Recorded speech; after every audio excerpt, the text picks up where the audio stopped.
Class 11th history अध्याय 4 बदलती परंपराएं 3 वर्ग बदलती हुई सांस्कृतिक परंपराएं।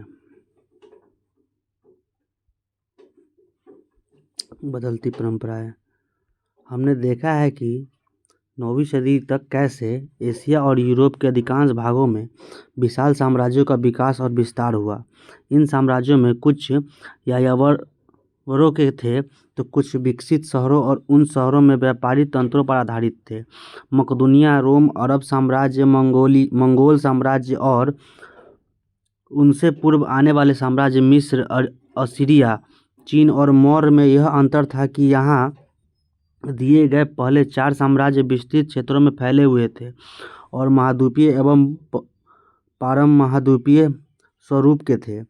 जो कुछ हुआ उसमें विभिन्न सांस्कृतिक टकरावों की भूमिका निर्णायक थी।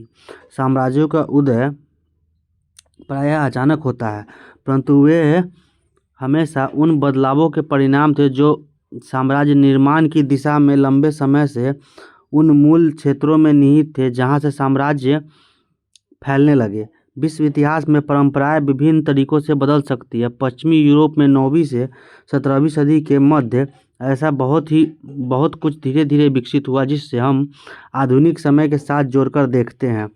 इन कारकों में धार्मिक विश्वासों पर आधारित होने की अपेक्षा प्रयोगों पर आधारित वैज्ञानिक ज्ञान का विकास, लोक सेवा के निर्माण, संदेह और विभिन्न कानूनी धाराओं के सृजन पर ध्यान देते हुए सरकार के संगठन पर गहन विचार और उद्योग व कृषि के प्रयोग आने वाली तकनीकी में सुधार शामिल है। इन परिवर्तनों के परिणाम यूरोप में के बाहर भी पुरजोर तरीके से महसूस किए गए हैं। जैसा कि हमने देखा कि 5वीं सदी में पश्चिम में रोमन साम्राज्य विघटित हो गया था। पश्चिमी और मध्य यूरोप में रोमन साम्राज्य के अवशेषों में धीरे धीरे अपने उन कबीलों की प्रशासनिक आवश्यकताओं और अपेक्षाओं के अनुसार ढाल लिया था जिनसे वहां पर राज्य स्थापित करने के लिए कर लिए थे। पूर्वी यूरोप, पश्चिमी एशिया एवं उत्तरी अफ्रीका की तुलना में पश्चिमी यूरोप में नगरीय केंद्र छोटे थे। 9वीं सदी तक पश्चिमी और दक्षिणी यूरोप के वाणिज्यिक और शहरी केंद्र लंदन, रोम व सियना यद्यपि छोटे थे तथापि उनका महत्व कम नहीं था। 9वीं से 11वीं सदी के मध्य पश्चिम यूरोप के ग्रामीण क्षेत्रों में कई महत्वपूर्ण परिवर्तन हुए। चर्च व शाही शासन ने वहाँ के कबीलों के प्रचलित नियमों और रोमन संस्थाओं के सामंजस्य स्थापित करने में मदद की। इसका सबसे अच्छा उदाहरण पश्चिमी और मध्य यूरोप में 9वीं सदी के प्रारंभ शार्लमेन का साम्राज्य था। इसके शीघ्र पतन के पश्चात भी हंगरी वासियों व वाइकिंग लोगों के भयंकर आक्रमणों के बावजूद ये नगरीय केंद्र व व्यापार तंत्र बने रहे। वाइकिंग स्कैंडिनेवियाई, डेनमार्क, नॉर्वे, स्वीडन, आइसलैंड के वे लोग जो 8वीं से 11वीं शताब्दी के बीच उत्तर पश्चिमी यूरोप के क्षेत्रों पर आक्रमण करने के बाद वहां बस गए। इनमें से अधिकांश लोग समुद्री दस्यु और व्यापारी थे। इन सभी परिवर्तनों की अंतःक्रियाओं के फलस्वरूप सामंती व्यवस्था अस्तित्व में आई। सामंतवाद की पहचान भी दुर्गों व मेनर भवन के इर्द गिर्द कृषि उत्पादन। यह भूमि मेनर के लाडों की थी जिस पर कृषिदास कार्य करते थे। वे वफादार होने के साथ माल और सेवा प्रदान करने के लिए प्रतिवचनबद्ध होते थे। ये बड़े लॉर्ड के राजा के संतान वैसल होते थे के प्रति वचनबद्ध थे। कैथोलिक चर्च, जिसका केंद्र बिंदु पोप और उनकी व्यवस्था थी, सामंतवाद को समर्थन देता था और उसके पास अपनी भूमि थी। ऐसे संसार में जहाँ पर जीवन की अनिश्चितताएं, औषधियों का अल्प ज्ञान और निम्न जीवन प्रत्याशा आम बात थी, चर्च ने लोगों को व्यवहार का एक ऐसा तरीका सिखाया जिसने मृत्यु के बाद जीवन सराहनीय बन सके। मठों का निर्माण हुआ जहाँ पर धर्म में आशा रखने वालों को कैथोलिक चर्च वासियों के निर्देशानुसार सेवा में लाते थे। साथ ही चर्च स्पेन में बाइजेंटियम तक मुस्लिम राज्यों में फैले विद्वता तंत्र का भाग थे। इसके अलावा वे यूरोप के अधीनस्थ राजाओं, पूर्वी भूमध्य सागर तथा सुदूर क्षेत्र को प्रचुर मात्रा में धन संपदा उपलब्ध कराते थे। वेनिस और जिनेवा के भूमध्य सागरीय उद्यमियों से प्रेरित होकर 12वीं सदी से सामंती व्यवस्था पर, वाणिज्यिक और नगरों पर प्रभाव बढ़ता गया व बदलता गया। इन उद्यमियों के जहाज मुस्लिम राज्यों एवं पूर्व में बचे हुए रोमन साम्राज्यों के साथ व्यापार करते हैं। इन क्षेत्रों की संपत्ति के लोभ में तथा ईसा के जीवन से जुड़े पवित्र स्थलों को मुसलमानों से आज़ाद कराने की भावना से प्रेरित होकर यूरोपीय राजाओं ने धर्म युद्ध के दौरान भूमध्य सागर के पांच स्थानों के संबंध मजबूत किए। यूरोप के आंतरिक व्यापारों में सुधार हुआ, जो मैलो और बाल्टिक समुद्र तथा उत्तरी सागर के बंदरगाहों पर केंद्रित था और बढ़ती हुई जनसंख्या द्वारा प्रेरित था। वाणिज्यिक स्तर के ये अवसर जीवन के मूल्य के प्रति बदलते हुए रवैयों से मेल खाते थे। इस्लामी कला और साहित्य में मानव और अन्य प्राणियों के प्रति प्रचुरता से दिखाई पड़ने वाला सम्मान और बाइजेंटाइन के व्यापार द्वारा यूरोप में आने वाली यूनानी कला और विचारों ने यूरोप को संसार देखने का एक नया नज़रिया प्रदान किया। 14वीं सदी से, जिसे पुनर्जागरण कहा जाता है, विशेष रूप से उत्तरी इटली के नगरों में रईस लोग मृत्युपरांत जीवन की अपेक्षा इस दक्षिण फ्रांस के नगर एविग्नोन 14वीं शताब्दी में पोप का महल का ये चित्र दिया हुआ है। विश्व इतिहास 15वीं शताब्दी में वेनिस में डोंग का महल का चित्र है। जीवन से अधिक वास्ता रखने लगे मूर्तिकार, चित्रकार और लेखन मानव और संसार की खोज में अधिक दिलचस्पी लेने लगे। 15वीं सदी के अंत तक इस तरह की परिस्थितियों ने यात्रा और खोजों को अभूतपूर्व ढंग से बढ़ावा दिया। कई खोज यात्राएं शुरू हुई। स्पेनिशवासी और पुर्तगाल, जो उत्तरी अफ्रीका के साथ व्यापार करते थे, पश्चिमी अफ्रीका के तट पर और दक्षिण में जाने लगे। इस तरह उत्तर मासा अंतर्द्वीपीय पर गुड होप होते हुए वे भारत पहुँचे, जो यूरोप में मसाले के एक महत्वपूर्ण स्रोत के रूप में प्रसिद्ध था। कोलंबस ने भारत के लिए एक पश्चिमी मार्ग खोजने का प्रयास किया और 1492 में एक द्वीप पर पहुंचा, जिसे यूरोप वासियों ने वेस्टइंडीज कहा। दूसरे खोजकर्ताओं ने आर्कटिक की ओर से भारत और चीन के लिए उत्तरी मार्ग खोजने का प्रयास किया। यूरोप के यात्रियों को अपनी यात्रा के दौरान भांति भांति के लोग मिले। कुछ हद तक वे उनसे सीखने के इच्छुक थे। पोप और कैथोलिक चर्च में भूगोलवेत्ता एवं पर्यटन हसन अल-वजान यूरोप में लियो अफ्रीकांस के नाम से विदित के काम को प्रोत्साहित किया। इस भूगोलवेत्ता ने पोप लियो दमन के लिए 16वीं सदी में पूर्वार्ध में अफ्रीका का भूगोल पहली बार लिखा। जेसुइट चर्च के सदस्यों ने 16वीं सदी में जापान के बारे में जाना और उसके बारे में लिखा। 17वीं सदी में एक अंग्रेज व्यक्ति विल एडम्स जापानी शोगुन तोकुगावा इयास का मित्र एवं सलाहकार बन गया। अमेरिका पहुंचने पर यूरोपीय लोगों का वहां के मूल निवासियों से संपर्क हुआ। हसन अल वजान की तरह ही इन लोगों ने यूरोपीय लोगों में दिलचस्पी ली और कभी कभी उनके लिए काम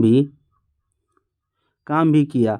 उदाहरण के लिए एटजेक की एक महिला ने, जो बाद में डोना मेरीना नाम से जानी गई, मैक्सिको के स्पेनी विजेता कोर्टेस से दोस्ती की, उसके लिए दुभाषिए का काम किया और कई तरह के प्रबंध करवाए।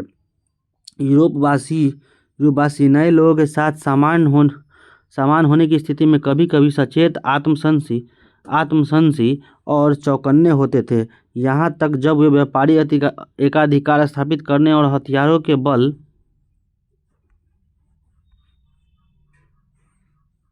पर अपनी सत्ता थोपने के लगातार प्रयास कर रहे थे। आप जानते होंगे कि ऐसा ही पुर्तगालियों ने 1498 में वास्को डी गामा के कालीकट कोझिकोड आगमन के बाद हिंद महासागर में भी किया। दूसरी ओर कभी कभी वे दबंग, आक्रामक एवं क्रूर थे और जिससे भी वे मिले उन्हें अज्ञानी मानकर उन्होंने अपने श्रेष्ठ होने का भाव प्रदर्शित किया। कैथोलिक चर्च ने दोनों रवैयों को प्रोत्साहन दिया, चर्च दूसरी सभ्यताओं और भाषाओं के लिए अध्ययन का केंद्र था, लेकिन उसने उन लोगों पर होने वाले हमलों को बढ़ावा दिया जिन लोगों को वहाँ गैर ईसाई मानता था। गैर यूरोपवासी की दृष्टि से यूरोप के साथ उनके संपर्क संघर्ष अलग अलग तरह के थे। अधिकांश इस्लामी क्षेत्र और भारत एवं चीन के लिए यूरोपवासी 17वीं सदी के अंत तक एक कौतूहल का विषय थे। वे एक हष्टपुष्ट व्यापारियों का तथा नाविकों के रूप में देखे जाता था, जो बृहद दुनिया के बारे में पूर्वी लोगों की समझ में बहुत योगदान नहीं कर सकते थे। फिर भी जापानियों ने उनकी प्रौद्योगिकी के कुछ लाभ जल्द ही सीख लिए। उदाहरण के लिए 16वीं सदी के उत्तरार्ध तक उन्होंने बड़े पैमाने पर बंदूकों का उत्पादन शुरू कर दिया। उत्तरी व दक्षिणी अमेरिका में एजेंटक साम्राज्य के शत्रुओं ने यूरोपवासियों का उपयोग एजेंटकों की शक्ति को चुनौती देने में किया। साथ ही साथ यूरोपवासियों के साथ आई बीमारियों ने जनसंख्या का विनाश कर दिया। 16वीं सदी के अंत तक कुछ क्षेत्रों में 90% जनसंख्या मृत्यु के आगोश में समा गई।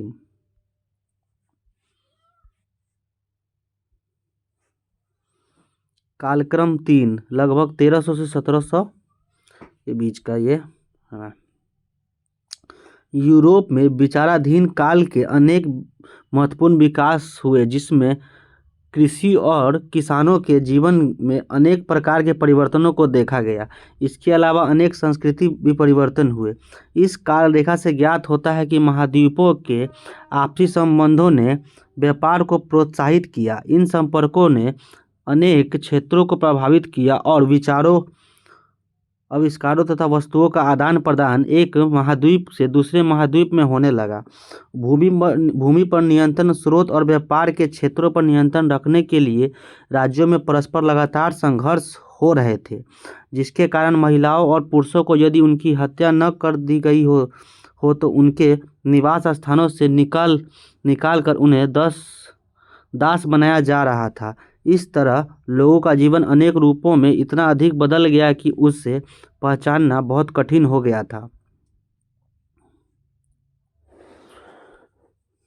तिथि अफ्रीका और यूरोप का ये कालक्रम दिया हुआ है। 1300 से 1325 के बीच में स्पेन में अलहम्ब्रा और ग्रेनाड महत्वपूर्ण सांस्कृतिक केंद्रों के रूप में प्रतिष्ठित हुए थे। 1325 से 1350 में अफ्रीका में मिस्र में प्लेग फैल गया था। 1348 से 55 के बीच में यूरोप में हुआ था। इंग्लैंड और फ्रांस के मध्य सप्तवर्षीय युद्ध, जो 1337 से 1453 के संपूर्ण यूरोप में ब्लैक डेथ, एक प्रकार का प्लेग का प्रकोप था। 1350 से 75 के बीच में इब्न बतूता द्वारा सहारा की खोज की गई थी।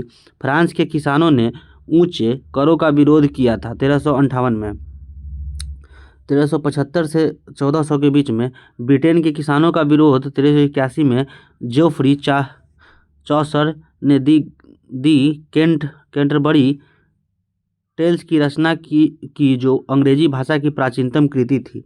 1400 से 1425 के बीच में कुछ नहीं।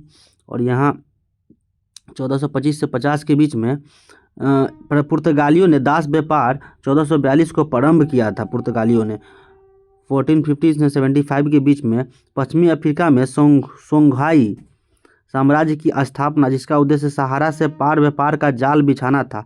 पुर्तगालियों का अफ्रीका के पश्चिमी तटवर्ती के 1471 के जाने के बाद क्षेत्रों में आक्रमण और बस्तियों का स्थापना। यूरोप में पहली मुद्रित पुस्तक का निर्माण इटली के लियोनार्दो दा विंसी ने चित्रकार, वास्तुवाद और अन्वेषक ने किया था। 1775 से 1500 के बीच पुर्तगालियों ने बोकोंगो राजा को ईसाई बनाया था। इंग्लैंड में 1485 में ट्यूडर वंश की स्थापना हुई थी। 1500 से 1525 में अफ्रीकी गुलामों को अमेरिका में गन्ने की खेती के लिए ले जाया गया।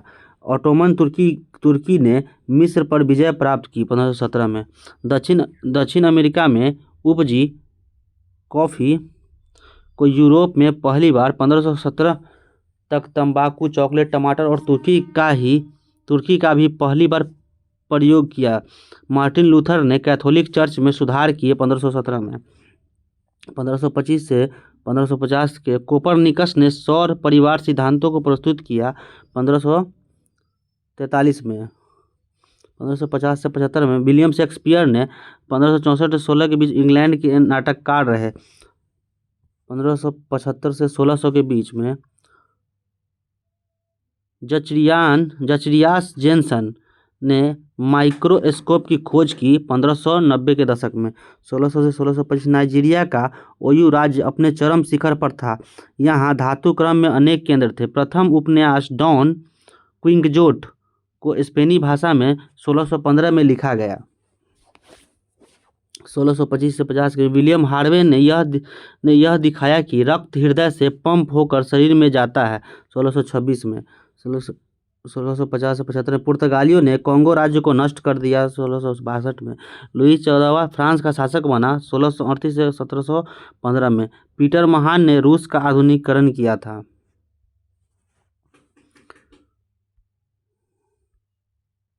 विजयनगर साम्राज्य की स्थापना 1336 में हुई थी। चीन में मिंग राजवंश 1368 ईस्वी में स्थापना हुई थी। क्षेत्रीय सुल्तानों का अभ्युदय हुआ था। ऑटोमन तुर्की कस्तूनिया पर अधिकार 1453 में हुआ था। वास्को डी गामा भारत आया था 1498 में। पुर्तगालियों का चीन में प्रवेश, इसका विरोध और इन्हें मकाओ की ओर खदेड़ा जाना 1522 की यह घटना है। बाबर ने उत्तरी भारत का मुगल साम्राज्य की स्थापना की। पानीपत की प्रथम युद्ध 1526 में हुआ था। अकबर ने मुगल शासन को संगठित किया था 1556 से 1605 के बीच में। प्रथम काबुकी नाटक जापान में प्रस्तुत किया गया 1586 में। फारस के शाह अब्बास 1587 से 1629 में यूरोपीय सैन्य प्रशिक्षण प्रणाली को लागू किया गया था। जापान में तोकुगावा शोगुनेट की स्थापना 1603 में हुई थी। ब्रिटिश ईस्ट इंडिया कंपनी की स्थापना 1600 में हुई थी। डच लोगों को छोड़कर समस्त यूरोपीय व्यापारियों को जापान से व्यापार करने पर रोक लगाई गई। 1637 में चीन में मंचू शासन 1644 से आगे 300 वर्ष तक रहा।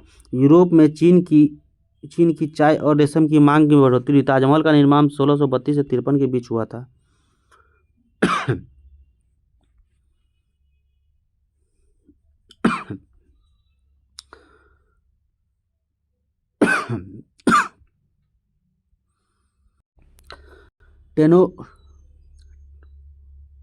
टेनोच्टिट्लान मैक्सिको की एटजेक राजधानी 1325 में बनी।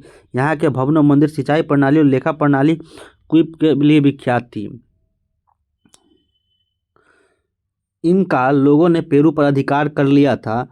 1450 से 75 के बीच में कोलंबस वेस्ट इंडीज पहुंचा। 1442 में मैक्सिको पर स्पेन के विजय। 1521 में स्पेनिश नौचालक मैगलन प्रशांत महासागर में 1519 में पहुंचा था। फ्रांसीसी अन्वेषक कनाडा पहुंचे। 1534 में स्पेन पर पेरू का विजय हो गया। 1572 में डच नाविक अन्यासी ऑस्ट्रेलिया पहुंचे। इंग्लैंड उत्तरी अमेरिका 1607 में अपनी प्रारंभिक कॉलोनियां बनाई।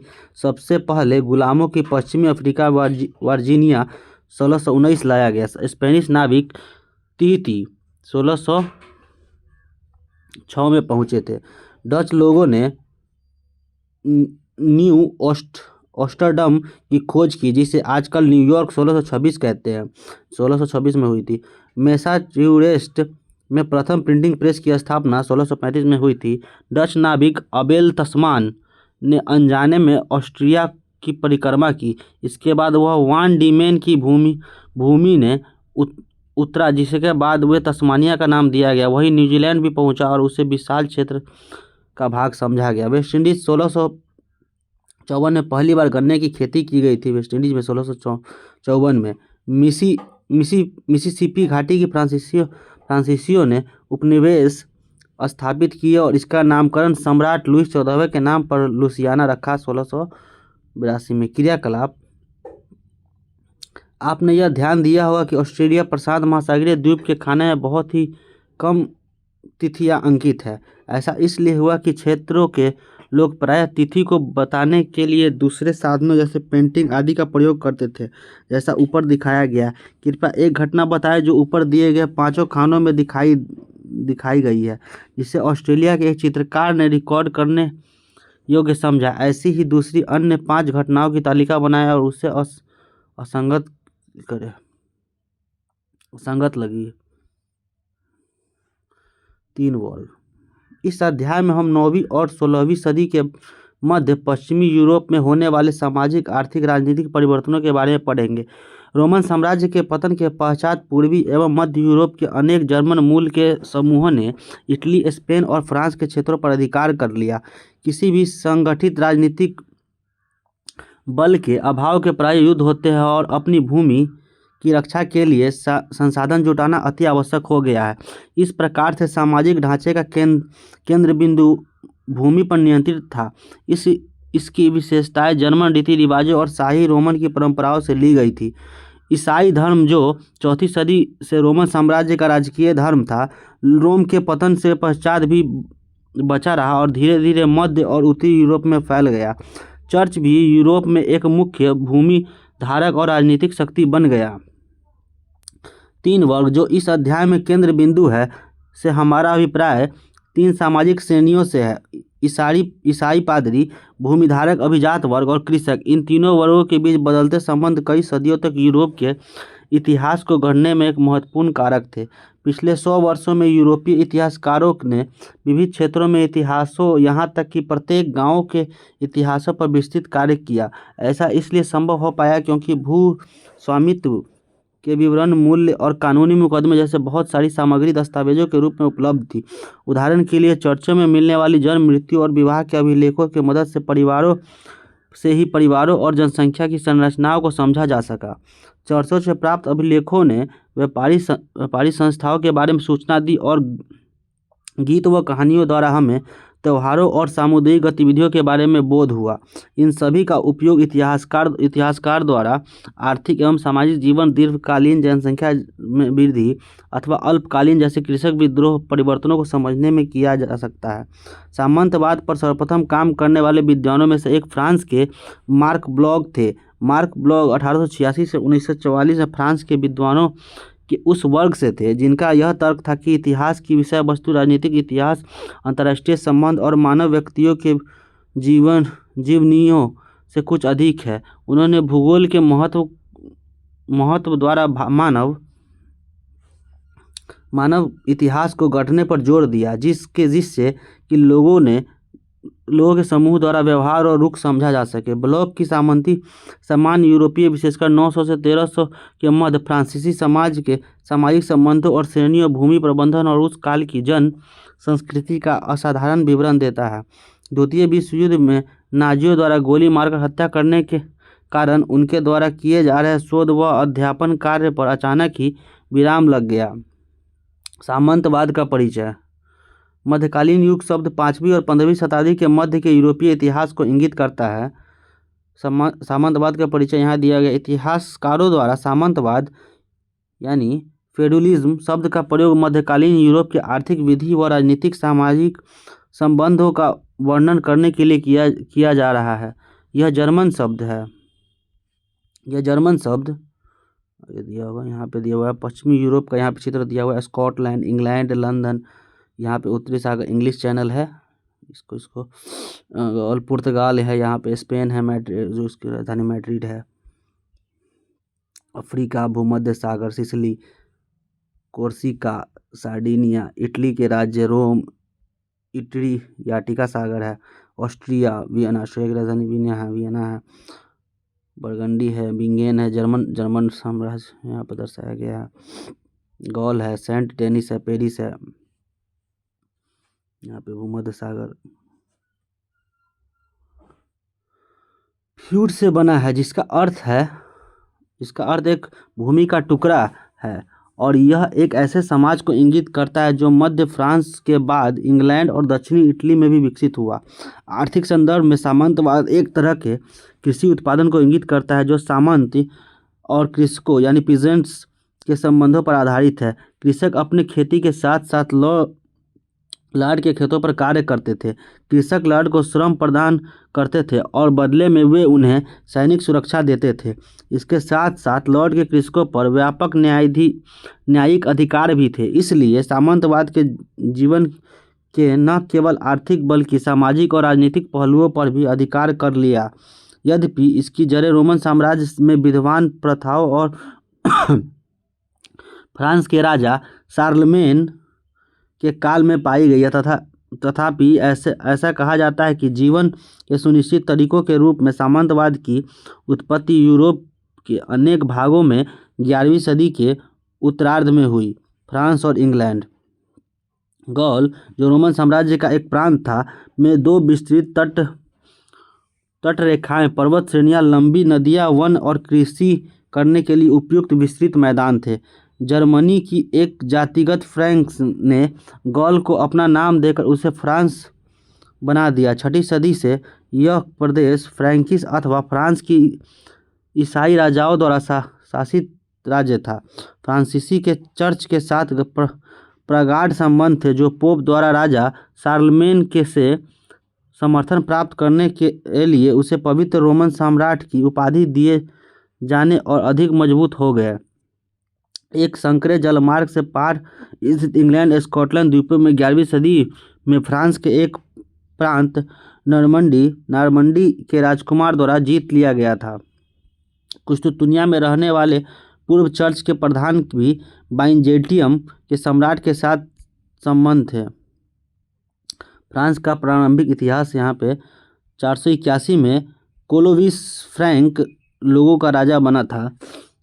486 में क्लोविस और फ्रैंक ने उत्तरी गॉल का विजय अभियान प्रारंभ किया। 496 में क्लोविस और फ्रैंक लोग धर्म परिवर्तन करके ईसाई बने थे। 414 में चार्ल्स मार्टल राजमहल का मेयर बना था। 751 में मार्टल का पुत्र पेपिन फ्रैंक लोगों के शासन को अपदस्थ करके शासक बना और उसने एक अलग वंश की स्थापना की। विजय अभियानों के राज्य आकर दुगना कर दिया। 1768 में पेपिन का स्थान उसके पुत्र शार्लमेन चार्ल्स महान द्वारा लिया गया। 800 में पोप लियो तृतीय ने शार्लमेन को पवित्र रोमन सम्राट का ताज पहनाया गया। 840 से नॉर्वे से वाइकिंग लोगों के हमले।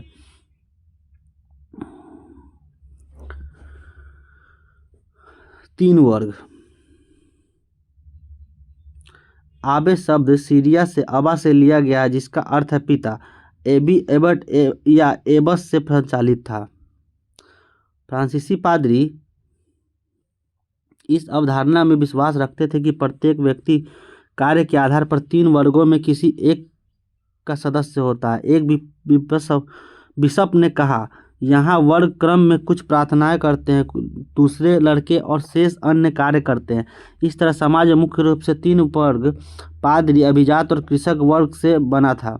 12वीं सदी में बिंगेन के आबेस हिल्डेगार्ड ने लिखा, कौन चरवाहा अपने समस्त पशुओं, गायों, गधों, भेड़ों, बकरियों को कोई अंतर किए बिना एक अस्तबल में रखने की सोचेगा। इसलिए मनुष्य में भी अंतर स्थापित करना आवश्यक है, जिससे वे एक दूसरे को तबाह न करें। ईश्वर अपने रेवर में अंतर रखता है, चाहे स्वर्ग या अथवा पृथ्वी। उसके द्वारा सबको प्यार मिलता है, परंतु इसमें कोई समानता नहीं है। दूसरा वर्ग अभिजात वर्ग था। पादरियों ने स्वयं को प्रथम वर्ग में तथा अभिजात वर्ग को दूसरे वर्ग में रखा, परंतु वास्तव में सामाजिक प्रक्रिया में अभिजात वर्ग की महत्वपूर्ण भूमिका थी। ऐसी भूमि पर उसके नियंत्रण के कारण थे। यह वैसलेज नाम की प्रथा के विकास के कारण हुआ था।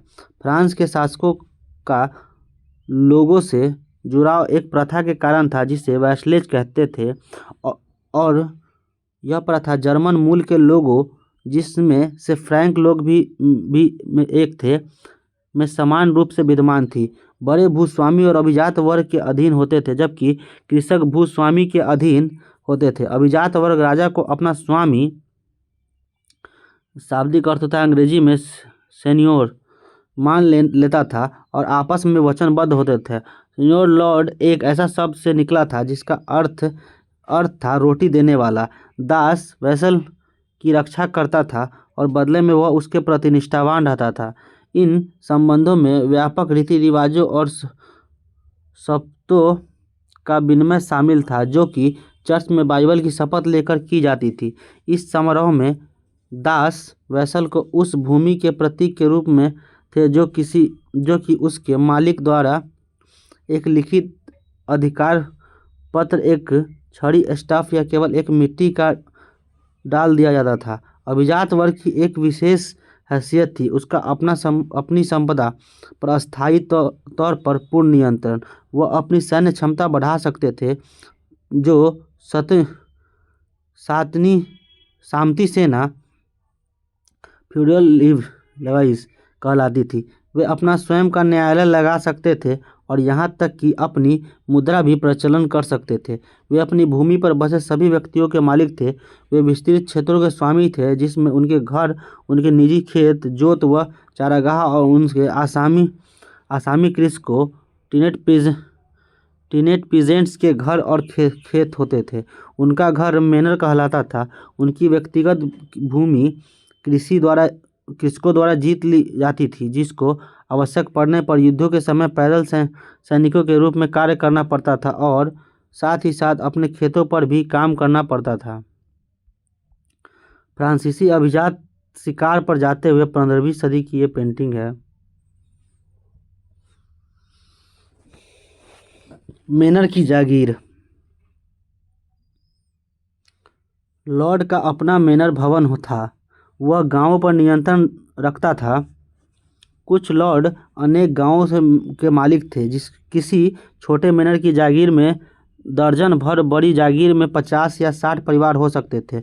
प्रतिदिन के उपभोग की प्रत्येक वस्तु जागीर पर मिलती थी। अनाज खेतों में उगाए जाते थे। लोहार और बढ़ई लॉर्ड के औजारों का देखभाल और हथियारों की मरम्मत करते थे, जबकि राजमिस्त्री उनकी इमारतों की देखभाल करते थे।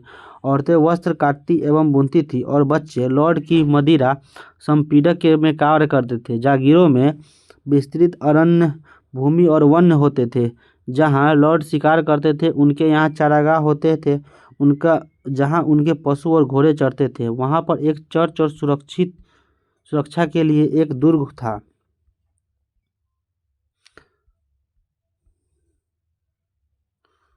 सार्वजनिक चारागाह, सड़कें यहाँ पे है, जंगल, बंजर, बेकाबूमी सड़क, घास का सड़क, मैदान, चक्की, तालाब, सरिता, दलदल, बेकार भूमि, पतझड़ के बीज बोना, मीनार भवन, यहाँ पे चित्र दिया हुआ है। 13वीं सदी के कुछ दुर्गों को बड़ा बनाया जाने लगा जिससे वे नाइट के परिवार का निवास स्थान बन सके। वास्तव में इंग्लैंड में नॉर्मन विजय से पहले दुर्गों की कोई जानकारी नहीं थी और इनका विकास सामंत प्रथा के तहत राजनीतिक, प्रशासन और सैनिक शक्ति के केंद्रों के रूप में था। मैनर अभी भी आत्मनिर्भर नहीं हो सकते थे क्योंकि उन्हें नमक, चक्की का पाट और धातु के बर्तन बाहर के स्रोतों से प्राप्त करने पड़ते थे। ऐसे लॉर्ड को विलासी जीवन बिताना चाहते थे और महंगे साजो सामान, वाद्य यंत्र और आभूषण खरीदना चाहते थे। वे स्थानीय जगह पर उपलब्ध नहीं थे। ऐसी चीज़ों को इन्हें दूसरे स्थानों से प्राप्त करना पड़ता था। नाइट विभिन्न मानकों जैसे व्यवसाय, भाषा, धन और शिक्षा पर आधारित श्रेणीबद्ध सामाजिक ढांचे की चर्चा कीजिए। मध्यकालीन फ्रांस की तुलना मेसोपोटामिया और रोमन साम्राज्य से करें। नाइट क्या थे? नाइट 9वीं सदी में यूरोप में स्थानीय युद्ध प्रायः होते रहते थे। शौकिया कृषक सैनिक पर्याप्त नहीं थे और कुशल अवसेना की आवश्यकता थी। इसने एक नए वर्ग को बढ़ावा दिया जो नाइट्स कहलाते थे। वे लॉर्ड्स के उसी प्रकार संबंधित थे जिस प्रकार लॉर्ड्स राजा से संबंधित था। लॉर्ड्स नाइट को भूमि का एक भाग, जिसे फीफ कहा जाता था, दिया और उसकी रक्षा करने का वचन दिया। फीफ को उत्तराधिकार में पाया जा सकता था। यह 1000 से 2000 एकड़ या उससे अधिक में फैली हुई हो सकती थी, जिसमें नाइट और उसके परिवारों के लिए एक पंचक्की और मदिरा फॉर्मपीटा के अतिरिक्त उसके व उसके परिवार के लिए घर, चर्च पर भी निर्भर व्यक्तियों में रहने वाले व्यवस्था शामिल थी। सामंती मैनर की तरफ फीफ की भूमि को कृषक जोतते थे। बदले में नाइट अपने लॉर्ड को एक निश्चित रकम देता था। युद्ध में उसकी तरफ से लड़ने का वचन देता था। अपनी सैन्य योग्यताओं को बनाए रखने के लिए नाइट प्रतिदिन अपना समय बाड़ बनाने, घेराबंदी करने और पुतलों से रण कौशल एवं अपने बचाव का अभ्यास करने से निकालता था। नाइट अपनी सेवाएं अन्य लॉर्डों को भी दे सकता था, पर उसकी सर्वप्रथम निष्ठा अपने लॉर्ड के लिए ही होती थी। 12वीं सदी से गायक फ्रांस के मैनरों में वीर राजाओं और नाइट्स की वीरता की कहानियां गीतों के रूप में सुनाते हुए घूमते रहते थे, जो अंशतः ऐतिहासिक और आंशिक कल्पनाएं होती थी। उस काल में जब बहुत अधिक संख्या में पढ़े लिखे लोग नहीं थे और पांडुलिपियां भी अधिक नहीं थी, ये घुमक्कड़ चारण बहुत प्रसिद्ध थे। अनेक मैनर भवनों के मुख्य कक्ष के ऊपर एक संकरा छज्जा होता था, जहां मैनर के लोग भोजन के लिए एकत्र होते थे। यह एक गायक दीर्घा होती थी, जो संगीतज्ञों द्वारा अभिजात वर्ग के लोगों का भोजन करते वक्त मनोरंजन के लिए बनी थी। प्रथम वर्ग यानी पादरी वर्ग कैथोलिक चर्च के अपने नियम थे। राजा द्वारा दी गई भूमि थी जिससे वे कर उगाह करते थे, इसलिए यह एक शक्तिशाली संस्था थी जो राजा पर निर्भर नहीं थी। पश्चिमी चर्च के अक्षय पोप थे जो रोम में रहते थे। यूरोप में ईसाई समाज का मार्गदर्शन बिशपों तथा पादरियों द्वारा किया जाता था, जो प्रथम वर्ग के अंग थे। अधिकतर गांवों में अपने चर्च हुआ करते थे, जहां पर प्रत्येक रविवार को लोग पादरी के धर्मोपदेश सुनने तथा सामूहिक प्रार्थना करने के लिए इकट्ठा होते थे। अगर मेरे प्यारे लॉर्ड को काट दिया जाए तो उसकी तकदीर का मैं भागीदार बनूंगा। अगर वह लटका दिया जाता तो मुझे भी उसके साथ लटका दे। अगर उसे अग्नि दंड दिया जाता तो मैं भी उसके साथ जल जाऊंगा, और अगर उसे डुबा दिया जाता तो मुझे भी उसके साथ डुबा दिया जाए। 13वीं सदी में गाई जाने वाली फ्रांसीसी कविता है डून दे मायंस, जो नाइटों के साहस की याद दिलाता है। प्रत्येक व्यक्ति पादरी नहीं हो सकता। जैसे कृषि दास पर प्रतिबंधित या शारीरिक रूप से बाधित व्यक्तियों पर और स्त्रियों पर भी प्रतिबंध था। जो पुरुष पादरी बनते थे वे शादी नहीं कर सकते थे। धर्म के क्षेत्र में बिशप अभिजात मानते थे। बिशपों के पास लॉर्ड की तरह विस्तृत जागीरें थी और शानदार महलों में रहते थे। चर्च को एक वर्ष के अंतराल में कृषकों से उसकी उपज का 10वां भाग लेने का अधिकार था, जिसे तीथ कहते थे। अमीरों द्वारा अपने कल्याण और मरणोपरांत रिश्तेदारों के कल्याण हेतु दिया जाने वाला दान भी आय का एक स्रोत था। चर्च के औपचारिक रीति रिवाजों की कुछ महत्वपूर्ण रस्में सामंती कुलीनों की नकल थी। प्रार्थना करते वक्त हाथ जोड़कर और सिर झुकाकर घुटनों के बल झुकना नाइट द्वारा अपने वरिष्ठ के प्रति वफादारी की शपथ लेने वक्त अपनाए गए तरीके की नकल थी। इसी प्रकार ईश्वर के लिए लॉर्ड का शब्द प्रचलन का एक उदाहरण था, जिसके द्वारा सामंती संस्कृति चर्च की उपासना कक्षों में प्रवेश करने लगी। इस प्रकार अनेक संस्कृतियां सामंती रीति रिवाजों और तौर तरीकों को चर्च की दुनिया में अपना लिया गया। मध्यकालीन मैनर मध्य और पूजा के स्थान पर विभिन्न सामाजिक स्तर के व्यक्तियों से अपेक्षित व्यवहार के तरीके की उदाहरण देते हुए चर्चा कीजिए। मोनेस्ट्री शब्द ग्रीक भाषा के शब्द मोनोस से बना, जिसका अर्थ एक ऐसा व्यक्ति जो अकेला रहता हो। भिक्षु चर्च के अतिरिक्त कुछ विशेष श्रद्धालु ईसाई की एक दूसरी तरह की संस्था थी। कुछ अत्यधिक धार्मिक व्यक्ति पादरियों के विपरीत, जो लोगों के बीच में नगरों और गांवों में रहते थे, एकांत जिंदगी जीना पसंद करते थे। वे धार्मिक समुदायों में रहते थे, जिन्हें एबी या मोनेस्ट्री मठ कहते हैं, जो अधिकतर मनुष्य की आम आबादी से बहुत दूर होते हैं। दो सबसे अधिक प्रसिद्ध मठों में से एक मठ 529 में इटली में स्थापित सेंट बेनेडिक्ट था और दूसरा 910 में बरगंडी में स्थापित क्लूनी था। भिक्षु अपना सारा जीवन ऑटो ओबे में रहने और समय प्रार्थना करने, अध्ययन और कृषि जैसे शारीरिक श्रम में लगाने का वक्त लेता था। पादरी कार्य के विपरीत भिक्षु की जिंदगी पुरुष और स्त्रियां दोनों ही अपना सकते थे। ऐसे पुरुषों को मोंक तथा स्त्रियों को नन कहलाती थी। कुछ अबों को छोड़कर ज़्यादातर में एक ही लिंग की व्यक्ति रह सकते थे। पुरुषों और महिलाओं के लिए अलग अलग अबे था। पादरियों की तरह भिक्षु और भिक्षुणी भी विवाह नहीं कर सकते थे। 10-20 पुरुष स्त्रियों छोटे समुदाय में से बढ़कर मठ और सैकड़ों की संख्या में समुदाय बन गए, जिसमें बड़ी इमारतें और भू जागीरों के साथ साथ स्कूल या कॉलेजों और अस्पताल संबंध थे। इस समुदायों ने कला के विकास में योगदान दिया। आबेस हिल्डेगार्ड देखिए एक प्रतिभाशाली संगीतज्ञ था, जिसने चर्च की प्रार्थनाओं में सामुदायिक गायन की प्रथा के विकास में महत्वपूर्ण योगदान दिया। 13वीं सदी में भिक्षुओं के कुछ समूह, जिन्हें फ्रायर कहते थे, उन्होंने मठों में न रहने का निर्णय लिया। वे एक स्थान से दूसरे स्थान पर घूम कर लोगों को उपदेश देते और दान में अपनी जीविका चलाते थे।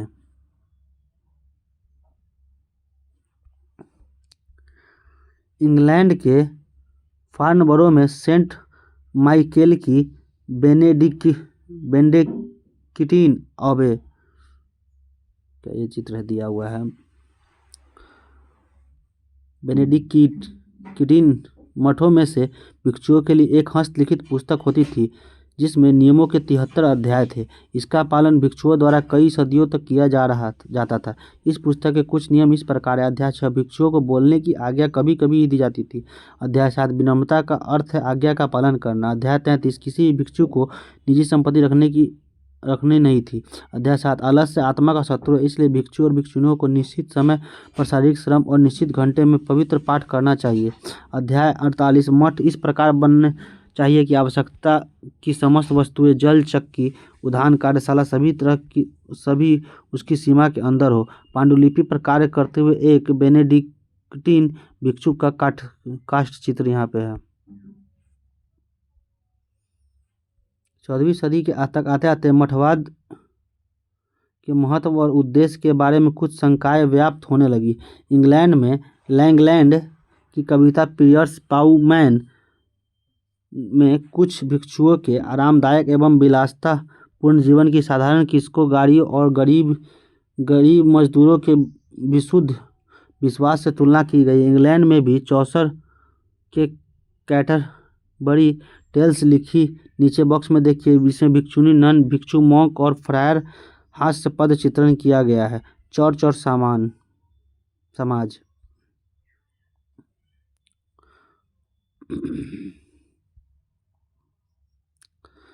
यद्यपि यूरोपवासी ईसाई बन गए थे, पर उन्होंने अभी भी कुछ हद तक चमत्कार और रीति रिवाजों से जुड़े अपने पुराने विश्वासों को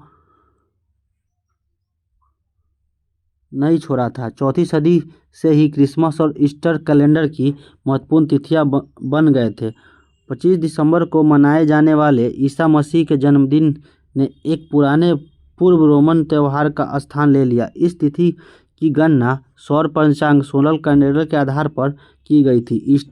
ईस्टर ईसा के शूलारोपण और उनके पुनर्जीवित होने का प्रतीक था, परंतु उसकी तिथि निश्चित नहीं थी, क्योंकि इसने चंद्र पंचांग लूनार कैलेंडर पर आधारित एक प्राचीन त्यौहार का स्थान लिया था, जो लंबी सदी के पश्चात बसंत के आवागमन का स्वागत करने के लिए मनाया जाता था।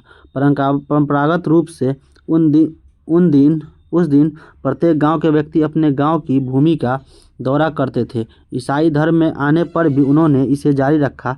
अब वे उसे ग्राम के स्थान पर पैरिश, एक पादरी की देखरेख में आने वाला क्षेत्र कहने लगे। काम के काम से दबे कृषक इस पवित्र दिनों, छुट्टी, हॉलीडेज का स्वागत इसलिए करते थे क्योंकि इन दिनों में उन्हें कोई काम नहीं करना पड़ता था। वैसे तो यह दिन प्रार्थना करने के लिए था, परंतु लोग सामान्यतः इसका अधिकतर समय मौज मस्ती के लिए करने और दस्तावेज दावतों में बिताते थे। तीर्थ यात्रा ईसाइयों के जीवन का एक महत्वपूर्ण हिस्सा थी और बहुत से लोग शहीदों की समाधि या बड़े गिरजाघरों की लंबी यात्राओं पर जाते थे। अप्रैल के महीने तक मधु वृष्टि होती है और मार्च में शुष्कता को जड़ से भेद जाती है, और जब नन्ही चिड़िया संगीत सुनाती है तो उन्निद्र चस्सू में रात बिता देते हैं। इस तरह प्रकृति उन्हें प्रेरित करती है, उन्हें हृदय को आकर्षित करती है। जब लोग तीर्थयात्रा पर जाने की आकांक्षा रखते हैं तो घुमक्कड़ भिक्षु दूरस्थ उपासना स्थलों के सर्वत्र पूजित संतों के दर्शन की अभिलाषा करते हैं और विशेष रूप से इंग्लैंड में प्रत्येक प्रांत कैटरबरी की अपनी यात्रा पर निकल पड़ते हैं। जेफरी चांसर द कैटरबरी टेल्स, इस काव्य कृति की रचना मूल रूप से मध्यकालीन अंग्रेजी में की गई थी। यहाँ उसका हिंदी रूपांतरण करने का प्रयास किया गया है। दूर दूर से विभिन्न तीर्थस्थलों का भ्रमण करने वाले को भिक्षुक।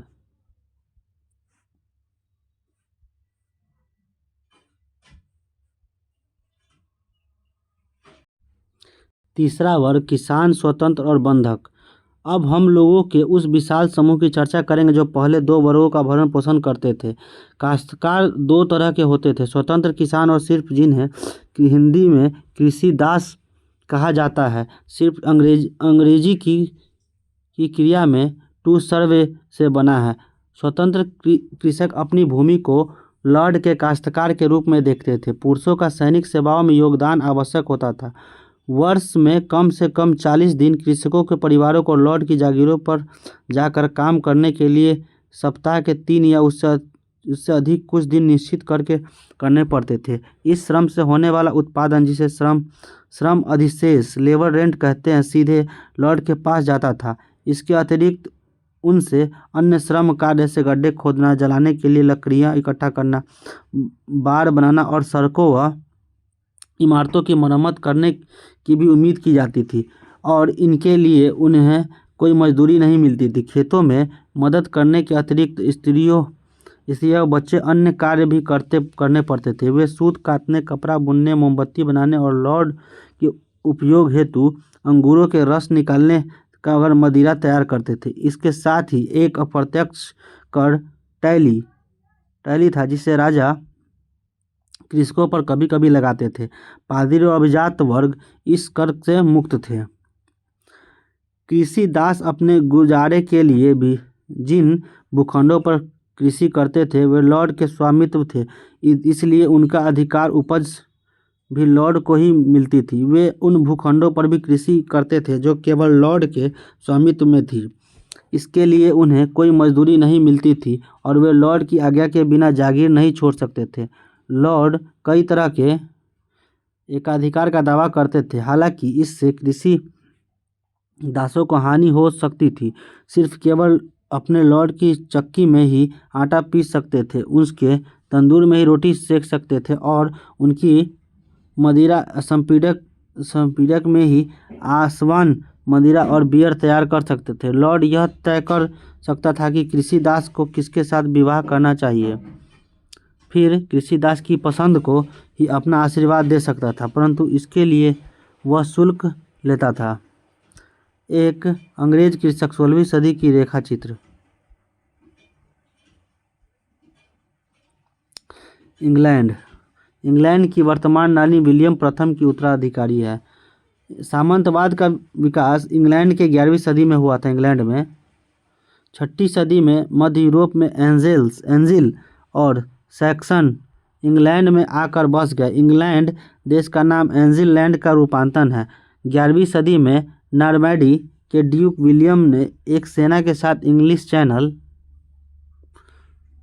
को पार कर इंग्लैंड के सैक्सन राजा को हरा दिया।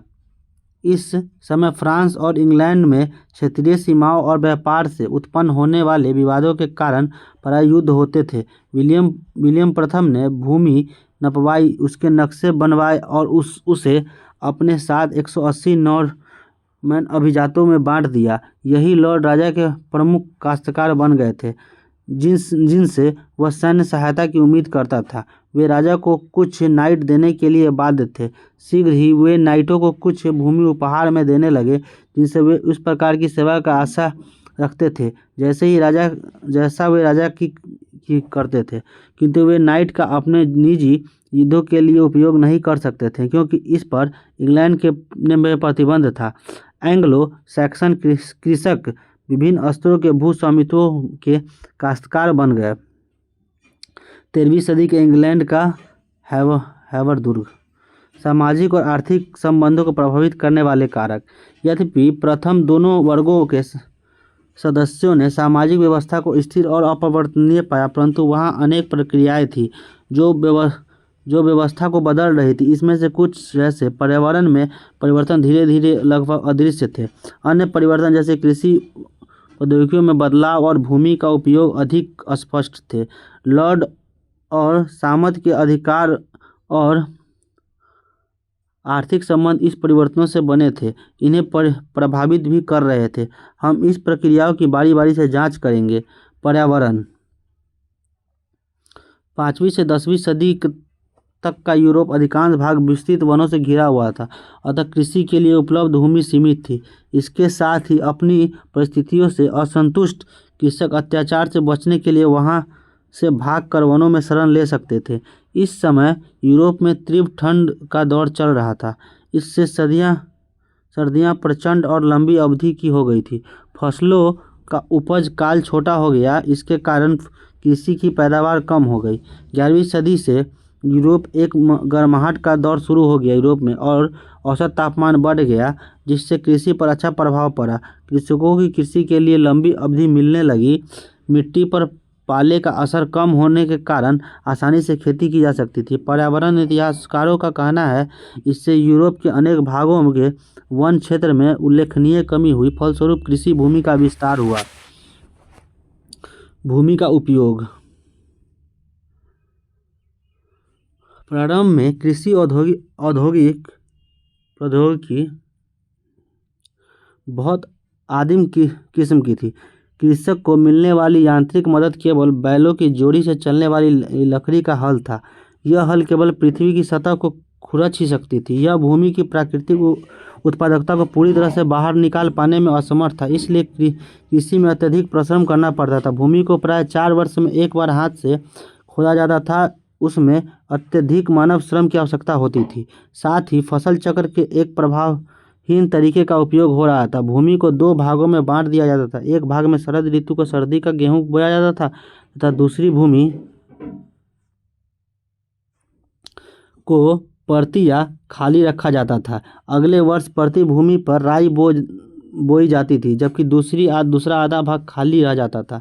इस व्यवस्था के कारण मिट्टी की उर्वरता धीरे धीरे ह्रास होने लगा और प्रायः अकाल पड़ने लगे। दीर्घकालिक कुपोषण और विनाशकारी अकाल बारी बारी से पड़ने लगे, जिससे गरीबों के लिए जीवन अत्यंत दुष्कर हो गया। इन कठिनाइयों के बावजूद लॉर्ड अपनी आय को अधिकतम करने के लिए उत्सुक रहते थे।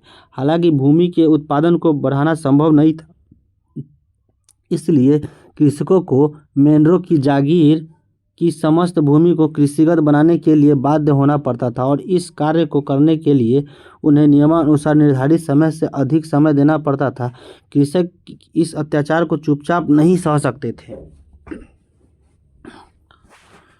चूंकि वे खुलकर विरोध नहीं कर सकते थे, इसलिए उन्होंने निष्क्रिय प्रतिरोध का सहारा लिया। वे अपने खेतों पर कृषि करने में अधिक समय लगाने लगे, उस मेहनत का अधिकतर उत्पादन अपने लिए करने लगे। वे बेगार करने से बचने लगे। चारागाही व वन भूमि के कारण उनका उन लॉर्डों के साथ विवाद होने लगा। लॉर्ड इस भूमि को अपनी व्यक्तिगत संपत्ति समझते थे, जबकि कृषक इसको संपूर्ण समुदाय द्वारा उपयोग की जाने वाली साझा संपदा मानते थे। नई कृषि प्रौद्योगिकी। 11वीं सदी तक विभिन्न प्रौद्योगिकी में बदलाव के परिणाम मिलते हैं। मूल रूप से कृषि से बने हल के स्थान पर लोहे की भारी नोक वाली हल और सांचेदार पटरे का उपयोग होने लगा। ऐसे हल अधिक गहरा हो सकते थे और सांचेदार पटेरे सही ढंग से ऊपरी मृदा को पलट सकते थे। इसके फलस्वरूप भूमि में व्याप्त पौष्टिक तत्वों का बेहतर उपयोग होने लगा। पशुओं को हलों में जोतने के लिए तरीकों का सुधार हुआ। गले के स्थान पर जुआ अब कंधे पर बांधा जाने लगा। इससे पशुओं को अधिक शक्ति मिलने लगी। घोड़े के खुरों पर अब लोहे का नाल लगाए जाने लगे, जिससे उसके खुर सुरक्षित हो गए। कृषि के लिए वायु और जल की शक्ति का उपयोग बहुतायत में होने लगा। यूरोप में अन्न, पसीने और अंगूरों को निचोड़ने के लिए अधिक जल शक्ति और वायु शक्ति से चलने वाले कारखाने स्थापित हो रहे थे। भूमि के उपयोग के तरीके में भी बदलाव आया। सबसे क्रांतिकारी था 2 खेतों वाली व्यवस्था से 3 खेतों वाली व्यवस्था में परिवर्तन। इस व्यवस्था में कृषक 3 वर्षों से 2 वर्ष अपने खेतों का उपयोग कर सकता था, बशर्ते वह एक फसल शरद ऋतु में और उसे 1.5 वर्ष पश्चात दूसरी बसंत में बीता। इसका अर्थ था कि कृषक अपनी जोतों को 3 खेतों में बांट सकते थे। मानव उपभोग के लिए एक खेत में शरद ऋतु में गेहूं, राई बो सकते थे। दूसरे में बसंत ऋतु में मनुष्यों के उपभोग के लिए मटर, सेम, मसूर तथा घोड़ों के लिए जौ और बाजरा बो सकते थे। तीसरा खेत प्रति यानी खाली रह जाता था। प्रत्येक वर्ष तीनों खेतों का प्रयोग बदल बदल कर करते थे। इन सुधारों के कारण भूमि की प्रत्येक इकाई में होने वाले उत्पादन में तेजी से बढ़ोतरी हुई। भोजन की उपलब्धता दुगुनी हो गई। मटर और रोम जैसे पौधों का अधिक उपयोग एवं औसत यूरोपियों के आहार में अधिक प्रोटीन तथा उसके पशुओं के लिए अच्छे चारे का स्रोत बन गया। फलस्वरूप कृषकों को बेहतर अवसर मिलने लगा। वे अब कम भूमि पर अधिक भोजन उत्पादन कर सकते थे। 13वीं सदी तक एक कृषक के खेत का औसत आकार 100 एकड़ से घटकर 20 से 30 एकड़ तक रह गया। छोटी जोतों पर अधिक कुशलता से कृषि की जा सकती थी और उसमें कम श्रम की आवश्यकता थी, जिससे कृषकों को अन्य गतिविधि के लिए समय मिला। इसमें से कुछ प्रौद्योगिकी बदलावों में अत्यधिक धन लगता था। कृषकों के पास पनचक्की और पवन चक्की स्थापित करने के लिए धन पर्याप्त नहीं था, इसलिए इस मामले में पहल लॉर्डों द्वारा की गई। परंतु कृषक भी कई अन्य क्षेत्रों में पहल करने के सक्षम रहे, जैसे कि खेती योग्य भूमि का विस्तार करने में उन्होंने फसलों के 3 चक्रीय व्यवस्था को अपनाया और गांवों में लोहार की दुकानों और भट्टियां स्थापित की, जहां पर लोहे की नोक वाले हल और घोड़े की नाल बनाने और मरम्मत करने के कामों को सस्ती दरों पर किया जाने लगा। 11वीं सदी से व्यक्तिगत संबंध, जो सामंतवाद का आधार थे, कमजोर पड़ने लगे, क्योंकि आर्थिक लेन देन अधिक से अधिक मुद्रा पर आधारित होने लगा। लॉर्डों को लगान उसकी सेवाओं के बजाय नकद में लेना अधिक सुविधाजनक लगने लगा और कृषकों ने अपनी फसल व्यापारियों को मुद्रा उन्हें वस्तुओं को बदलने के साथ बेचना शुरू कर दिया, जो पुनः उन वस्तुओं को शहर में बेच देते थे। धन का बढ़ता उपयोग कीमतों को प्रभावित करने लगा, जो खबर फसल के समय बहुत अधिक हो जाती थी। उदाहरण के लिए इंग्लैंड में 1270 से 1320 के बीच कृषि मूल्य दुगुने हो गए थे। चौथा वर्ग, नए नगर और नगरवासी। कृषि में विस्तार के साथ उसमें संबंध 3 क्षेत्र, जनसंख्या, व्यापार और नगरों का विस्तार हुआ। यूरोप की जनसंख्या, जो 1000 से लगभग 420 लाख की बढ़कर 1200 से लगभग 620 लाख और 1300 से 770 लाख हो गई। बेहतर आहार का अर्थ लंबी जीवन अवधि 13वीं सदी तक एक औसतन यूरोपीय 8वीं सदी की तुलना में 10 वर्ष अधिक की जा सकती थी। पुरुषों की तुलना में स्त्रियों और बालिकाओं की जीवन अवधि छोटी होती थी, क्योंकि पुरुष बेहतर भोजन करते थे।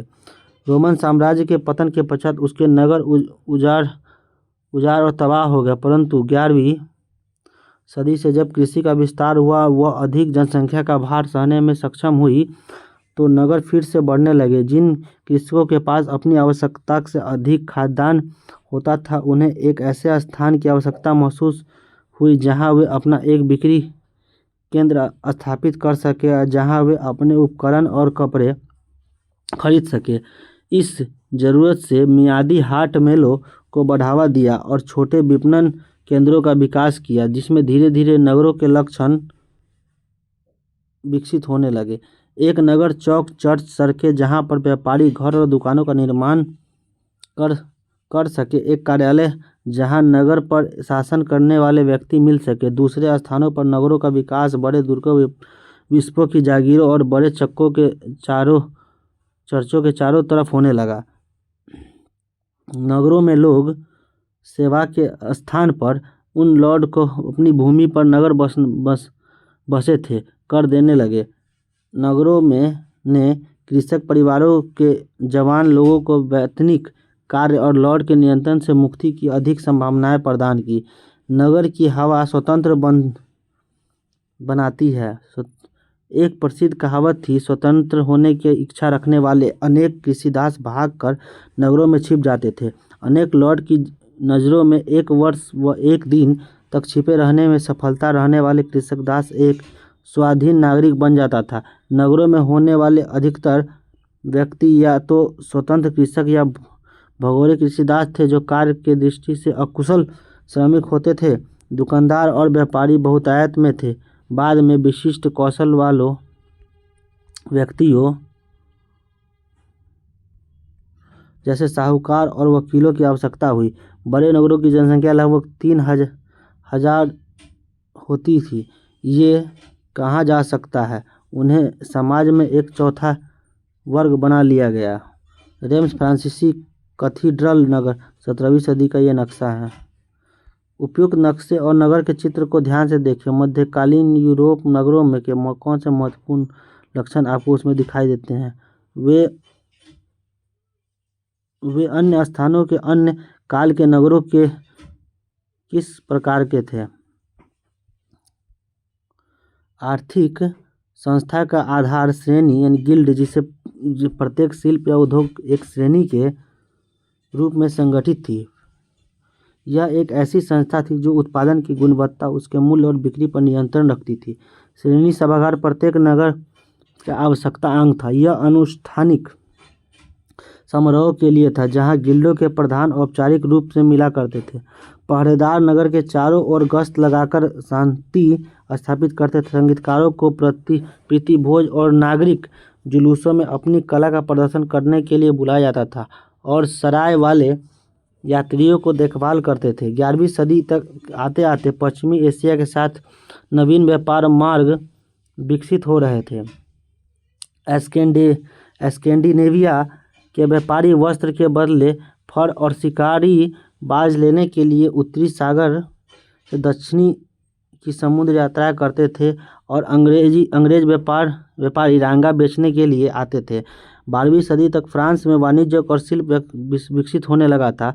पहले दस्तकारों को एक मैनर से दूसरे मैनर जाना पड़ता था, पर अब उन्हें एक स्थान पर बसना अधिक आसान लगा जहां वस्तुओं का उत्पादन किया जा सके और फिर अपनी आजीविका के लिए उनका व्यापार हो सके।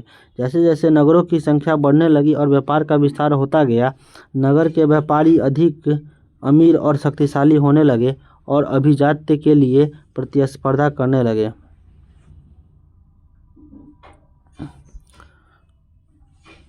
कैथीड्रल नगर। चर्चों को दान देना अमीर व्यापारियों द्वारा अपने धन को खर्च करने का एक तरीका था। 12वीं सदी के फ्रांस में कैथीड्रल कहलाने वाले बड़े चर्चों का निर्माण होने लगा। यद्यपि वे मठों की संपत्ति थे, पर लोगों के विभिन्न समूहों ने अपने श्रम, वस्तुओं और धन से लोगों के निर्माण सहयोग दिया। कैथीड्रल परत के बनने होते थे और उन्हें पूरा करने के अनेक वर्ष लग जाते थे। जब उन्हें बनाया जा रहा था तो कैथीड्रल के आसपास का क्षेत्र और अधिक बस गया। जब उनका निर्माण पूर्ण हुआ तो वे स्थान तीर्थ स्थल बन गए। इस प्रकार उसने चारों तरफ छोटे नगर विकसित हुए। कैथीड्रल इस प्रकार का बनाए गए थे कि पादरी आवाज़ लोगों के जमा होने वाले सभागार में साफ सुनाई पड़ सके और भिक्षुओं का दान भी अधिक मधुर सुनाई पड़े। साथ ही लोगों को प्रार्थना के लिए बुलाने वाली घंटियां दूर से सुनाई पड़ सके। खिड़कियों के लिए अभिजात कांच का प्रयोग होता था। दिन के वक्त सूरज की रोशनी उन्हें कैथीड्रल के अंदर के व्यक्तियों के लिए चमत्कार बना देती थी और सूर्यास्त के पश्चात मोमबत्तियों की रोशनी उन्हें बाहर व्यक्तियों के लिए दृश्यमान बना देती थी। अभिजात कांच की खिड़कियों पर बने चित्र बाइबल की कथाओं पर वर्णित थे, जिसे अनपढ़ व्यक्ति भी पढ़ सकते थे। सॉल्सबरी कैथीड्रल इंग्लैंड का ये चित्र दिया हुआ है। दावत के दिनों में हमारे द्वारा अक्सर अनुभव की जाने वाली कमी, जगह की संकीर्णता, अत्यधिक यंत्रणा और शोर के कारण भागकर स्त्रियों का पुरुषों के सिरों के ऊपर स्थित वेदिका पर चले जाना, ये सब कुछ ऐसे कारण थे जो हमने पवित्र चर्च के विस्तृत एवं व्यापक बनाने का निर्णय लिया। विभिन्न क्षेत्रों में आए अनेक विशेषज्ञों के अति कुशल हाथों से तरह तरह की शानदार नई खिड़कियों की पुताई कराई, क्योंकि ये खिड़कियां अपने अद्भुत निस्पंदन और बहुत महंगे रंजित व फायर कांच के कारण बहुत मूल्यवान थी। इसलिए उनकी रक्षा के लिए हमने एक सरकारी प्रधान शिल्पकार और स्वर्णकार की नियुक्ति की। वे अपनी तनख्वाह वेदिका से सिक्कों के रूप में आटा अपने भाई बंधुओं से सार्वजनिक भंडार ले सकते थे। वे उन कला वस्तुओं की देखरेख के कर्तव्य की अपेक्षा कभी नहीं कर सकते थे। एब्टर सुगेर ने पेरिस के निकटतम सेंट डेनिस में स्थित आबे के बारे में लिखा है। ये अभिरंजित कांच की खिड़की, कॉर्टेस कैथीड्रल, फ्रांस, 15वीं सदी के। ये तस्वीर 14वीं सदी का संकट।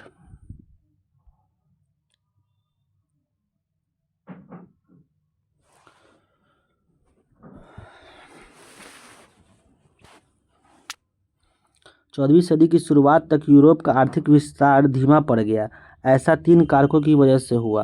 उत्तरी यूरोप में 13वीं सदी के अंत तक पिछले 300 वर्षों तक तेज ग्रीष्म ऋतु स्थान तीव्र ठंड ग्रीष्म ऋतु में ले लिया। पैदावार वाले मौसम छोटे हो गए और ऊंची भूमि का फसल उगना कठिन हो गया। तूफानों और सागरीय बाढ़ों में अनेक फर्म प्रतिष्ठानों को नष्ट कर दिया गया, जिसके फलस्वरूप सरकार को करों द्वारा कम आमदनी हुई।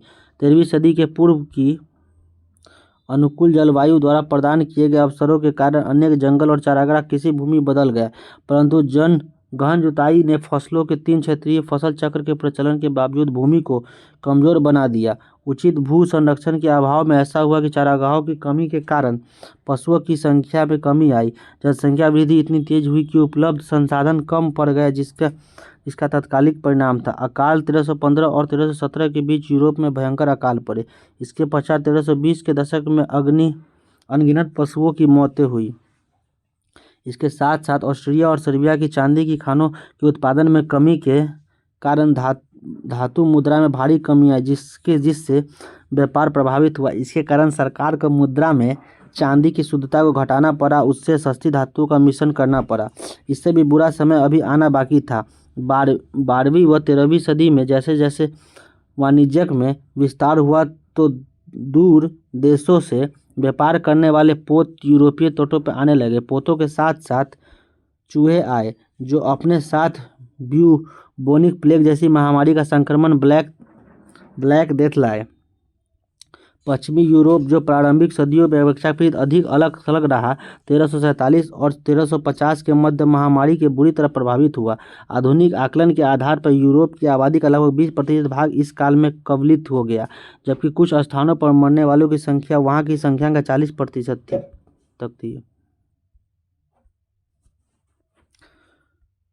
कितने बहादुर पुरुष और महिलाओं ने अपने कटुबंधियों के साथ नाश्ता कर उसी रात्रि को दूसरी दुनिया अपने पूर्वजों के साथ रात्रि भोजन किया होगा। लोगों की हालत दयनीय थी, देखा नहीं जा सकता था। वे हजारों की संख्या में प्रतिदिन बीमार होते थे और बिना किसी के मदद के मर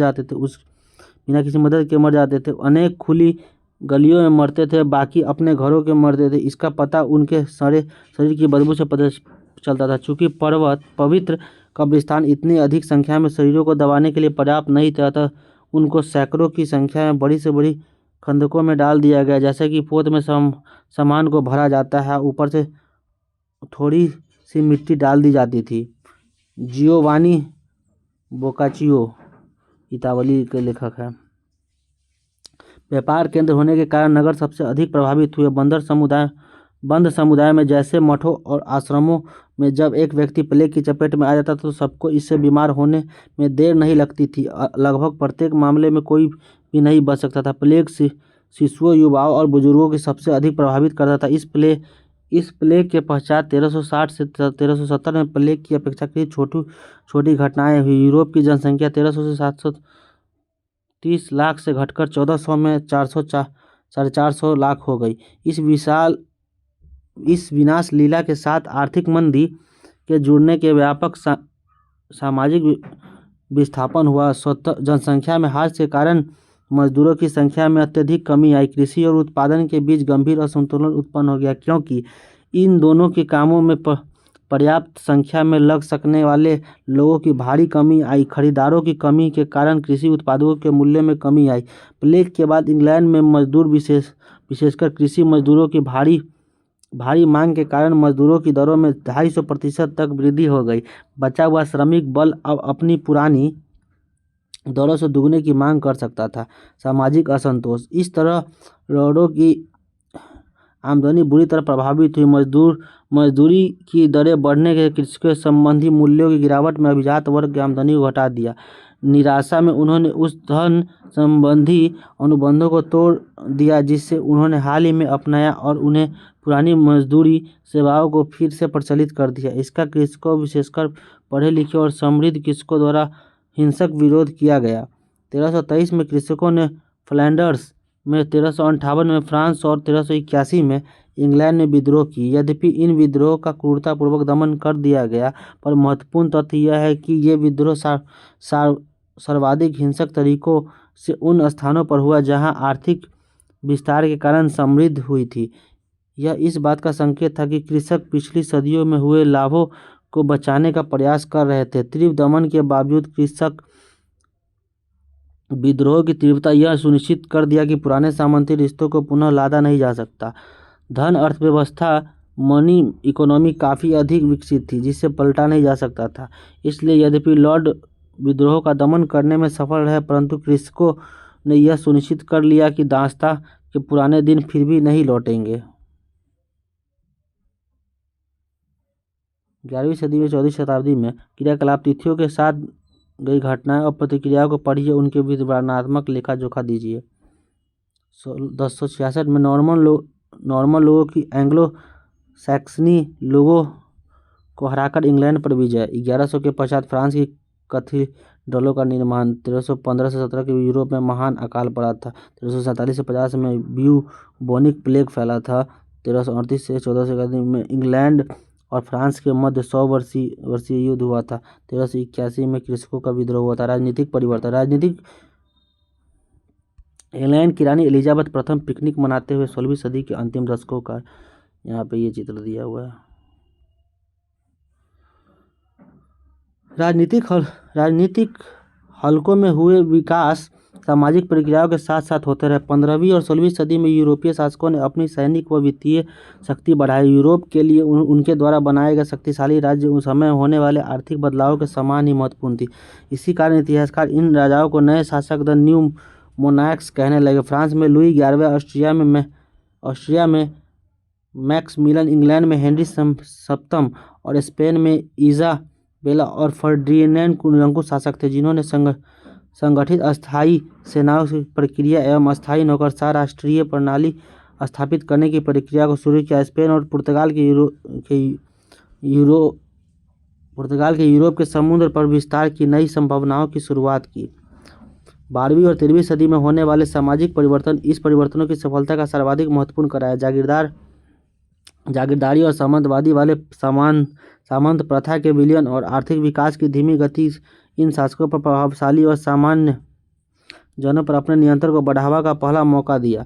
शासकों ने सामंतों के अपनी सेना के लिए कर लेने बंद कर दिया, जिससे उनके स्थानों पर बंदूकों और बड़ी तोपों का सुसज्जित प्रशिक्षण सेना बनाई जो पूर्ण रूप से उनके अधीन थी। अभिजात वर्ग का विरोध राजाओं की गोली के शक्ति प्रदर्शन के समक्ष टुकड़े टुकड़े हो गया। नए शासक 1461 से फ्रांस में नया शासक बना था। 1474 में स्पेन में नया शासक बना था। 85 से 1547 में इंग्लैंड में नया शासक बना था। करों को बढ़ने के बढ़ने से शासकों को पर्याप्त राजस्व प्राप्त हुआ, जिससे वे पहले से बड़ी सेनाएं रख सके। इस तरह उन्होंने अपनी सीमाओं की रक्षा और विस्तार किया, सत्ता राज के प्रति होने वाले आंतरिक प्रतिरोधों को दबाया, किंतु इसका मतलब यह नहीं था कि केंद्रीकरण का अभिजात वर्ग विरोध नहीं किया। राज सत्ता के विरुद्ध हुए विरोधों में एक समान मुद्दा कराधान था। इंग्लैंड में हुए विद्रोह हुए, जिनका 1497, 1536, 1547, 1549 और 1553 में दमन कर दिया गया। फ्रांस लुई 6 को ड्यूक लोगों ने 11 को ड्यूक लोगों और राजकुमारों ने विरुद्ध के एक लंबा संघर्ष करना पड़ा। अवर कोटि के अभिजात और अत्यधिक स्थानीय सभाओं में सदस्यों के अपनी शक्ति के जबरदस्ती हड़पने का विरोध किया। 16वीं सदी में फ्रांस में होने वाले धर्म युद्ध कुछ हद तक शाही सुविधाओं और क्षेत्रीय स्वतंत्रता के बीच संघर्ष थे। अभिजात वर्ग अपने अस्तित्व को बचाने रखने के लिए चतुरतापूर्ण परिवर्तन किया। नई शासन व्यवस्था के विरोधी रहने के स्थान पर उन्होंने जल्द ही अपने को राजभक्तों में बदल लिया। इसी कारण से शाही निरंकुशता को सामंतवाद का परिष्कृत रूप माना जाता है।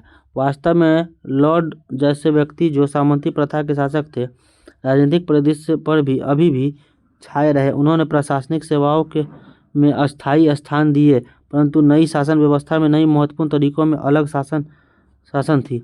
शासन अब उस पिरामिड के शिखर पर नहीं था जहाँ राजभक्ति, विश्वास और आपसी निर्भरता पर टिकी थी। अब व्यापक दरबारी समाज और आश्रयदाता अनुयायी तंत्र का केंद्र बिंदु था। सभी राजतंत्र, चाहे वे कितने भी कमजोर हो या शक्तिशाली हो, उन व्यक्तियों का सहयोग चाहते थे जिनके पास सत्ता हो। धन इस प्रकार के सहयोग को सुनिश्चित करने का साधन बन गया था। समर्थन धन के माध्यम से दिया या प्राप्त किया जा सकता था। इसलिए धन गैर अभिजात वर्ग जैसे व्यापारियों और साहूकारों के लिए दरबार में प्रवेश करने का एक महत्वपूर्ण माध्यम बन गया। वे राजाओं को धन उधार देते थे, जो इसका उपयोग सैनिकों का वेतन देने के लिए करते थे। शासकों ने इस प्रकार राज्य व्यवस्था में गैर सामंती तत्वों के लिए स्थान बना दिया। फ्रांस और इंग्लैंड का बाद इतिहास इस शक्ति संरचनाओं में हो रहे परिवर्तनों से बनना था।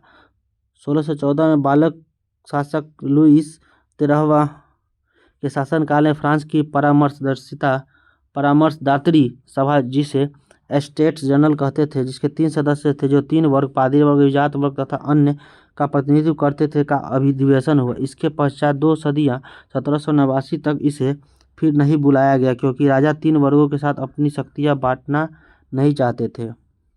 नेमूर का दुर्ग 15वीं सदी का ये चित्र है। इंग्लैंड में जो हुआ वह बहुत अलग था।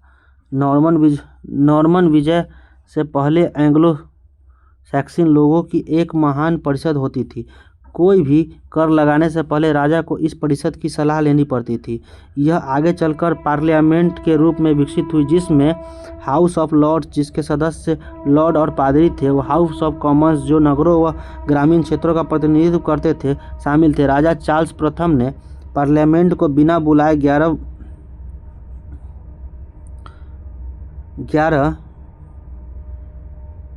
वर्षों तक शासन किया। एक बार जब धन की आवश्यकता पड़ने पर वह उसे बुलाने को बाध्य हुए तो पार्लियामेंट्री का एक भाग उसके विरोध में हो गया।